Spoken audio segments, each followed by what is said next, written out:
Bonjour, nous avons le plaisir d'être sur la Garonne aujourd'hui pour notre nouvelle émission Le Sens du quotidien avec Philippe Dort. Bonjour Corinne Guillemot.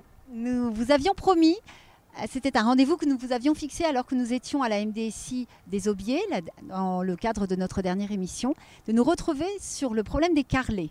Alors, pour resituer un peu le contexte, VNF, Voies navigables de France, envoie un courrier à tous les propriétaires de carrelets tels que nous pouvons les découvrir derrière nous.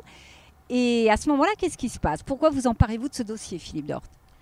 Je m'en empare d'abord parce que je connais bien le fleuve et depuis longtemps, mais aussi en qualité, et surtout en qualité de mes fonctions de conseiller régional délégué au patrimoine et délégué également auprès du président, auprès de la filière nautique et fluviale. Les carrelets jouent dans notre paysage un rôle patrimonial prépondérant. Ils font partie du paysage aquitain. Ils sont installés sur la Garonne comme ceci depuis le 19e siècle. C'est également une pêche traditionnelle qui est pratiquée aujourd'hui par les pêcheurs amateurs aux engins, ce qu'on appelle. C'est un patrimoine ancestral qui existe depuis le 19e siècle et il me paraissait important que nous défendions la vie de ces carrelets qui étaient menacés par une position administrative qui n'avait peut-être pas pensé qu'en voulant changer la gestion de ces carrelets, on s'attaquait à cette pêche ancestrale, mais aussi à ce patrimoine architectural très spécifique de la Garonne, de la Dordogne et de l'Isle, puisqu'il y en a aussi sur la rivière Isle. Et donc il a fallu taper un grand coup pour que VNF revienne sur sa décision. Donc les pêcheurs amateurs, l'association des pêcheurs amateurs aux engins de la Gironde, bien sûr, a mis en œuvre une pétition. Et moi, j'ai relayé cette pétition auprès du ministère à ce moment-là. Et nous avons eu l'écoute du ministre, mais surtout du nouveau président de VNF qui a pris conscience de l'intérêt de ces carrelets. Et immédiatement, la décision de changer la gestion des carrelets a été arrêtée de manière à pouvoir mettre en œuvre une discussion avec les utilisateurs de ces engins de pêche. Mais VNF souhaitait la disparition complète et totale des carrelets, c'est cela? Non, il souhaitait simplement changer le type de gestion, c'est-à-dire qu'il fallait, pour avoir une autorisation, une occupation temporaire du domaine public, avoir un carrelet qui répondait à des normes qui étaient définies par VNF et qui étaient contrôlées par une société. Il fallait que le propriétaire de l'AOT finance sur ses deniers cet audit. Et si le carrelet ne correspondait pas aux critères qui avaient été définis, ils auraient été démolis, c'est-à-dire que le propriétaire aurait été forcé de démolir ce carrelet. Les propriétaires qui ont des carrelets qui auraient pu être à revoir ou à refaire et qui ont de l'argent auraient pu le faire, mais beaucoup de ces carrelets, 90% de ces carrelets, sont utilisés souvent par des retraités, des personnes qui n'ont pas de gros moyens et qui font de cette pêche aux engins un passe-temps et ce qui permet aussi d'être des veilleurs de rivière, des veilleurs de Garonne et d'entretenir nos rives, nos berges, d'informer sur des problèmes qu'ils pourraient rencontrer le long de nos rives, mais aussi animer ce fleuve. Et on le voit d'ailleurs l'été, et même dans toutes les saisons, beaucoup de gens aiment photographier, filmer. Il y a même eu des reportages à la télévision, même à l'étranger, sur les carrelets de Gironde, tellement la spécificité architecturale et la particularité de cette pêche est reconnue bien au-delà de nos frontières. C'est ce qu'on appelle le petit patrimoine au ministère, c'est bien cela. Et pour autant, il tient une place très importante dans le cœur des Aquitains. On en est où aujourd'hui concrètement, Philippe Dort?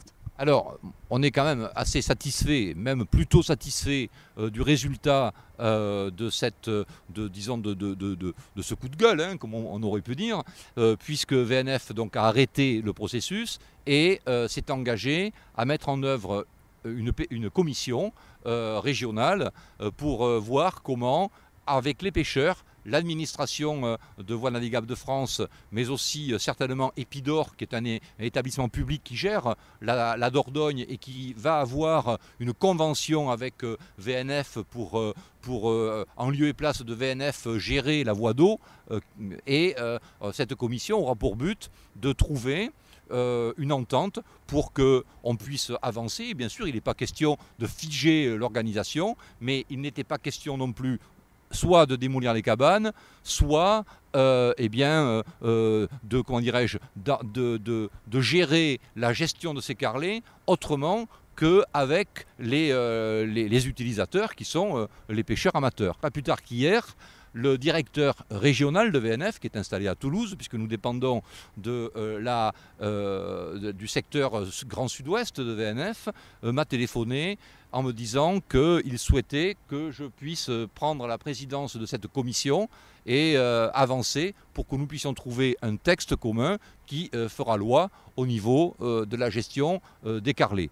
Alors, cette commission serait permanente, dans la mesure où elle se réunirait régulièrement pour évoquer des problèmes nouveaux, améliorer, tout est perfectible et je crois que c'est la bonne solution, c'est comme ça qu'on devrait fonctionner dans beaucoup d'endroits au niveau de l'administration. Quand cette administration écoute, entend et travaille à rédiger des textes qui sont élaborés avec tout le monde, eh bien je crois qu'on a bien avancé et la démocratie eh bien, vraiment est active dans son rôle que la République doit imposer avec les citoyennes et les citoyens et les gestionnaires, à l'occurrence Voies navigables de France pour ce sujet.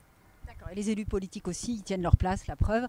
On peut rassurer les propriétaires de carrelets aujourd'hui? Je pense qu'on peut les rassurer.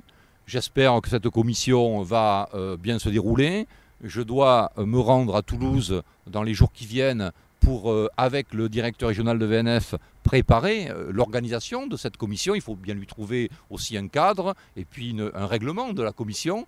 Et à partir de là, il faut que, avant le 15 novembre, on ait pu bien travailler, bien avancer nos travaux. Et cette convention sera celle qui sera mise en application à partir du 1er janvier 2015 pour la réattribution ou la reconduction des AOT, c'est-à-dire des conventions d'occupation du domaine public. D'accord. On peut indiquer à nos spectateurs où ils peuvent trouver les renseignements pour suivre au jour le jour ce qui va se passer, peut-être pas au jour le jour, mais en tout cas au fil des discussions?